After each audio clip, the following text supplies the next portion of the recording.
Ever wondered where all your work hours actually go?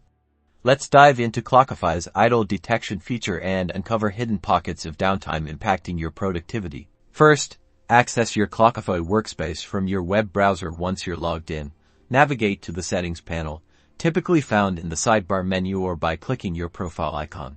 Scroll down until you see idle detection. This is where the magic happens. You'll find options to enable or disable idle detection for your entire workspace. Now, customize the idle time threshold. This determines how long the system waits without detecting activity like mouse movement or keyboard input before registering idle time. Common options are 1, 2, 3, 5, or even 10 minutes. Choose what best suits your workflow and reporting needs. Remember, shorter times will capture even the briefest pauses. When Clockify detects idle time, it doesn't automatically delete it. Instead, it flags it within your time entries. This lets you review and decide whether to keep the idle time as is, edit it to reflect actual work, or discard it entirely.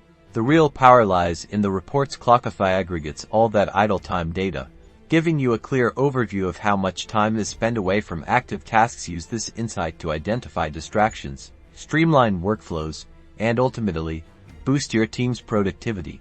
And that's how Clockify's idle detection feature empowers you to understand and optimize your work time, ready to take control of your productivity. Give it a try. #Clockify idle time #productivity analysis.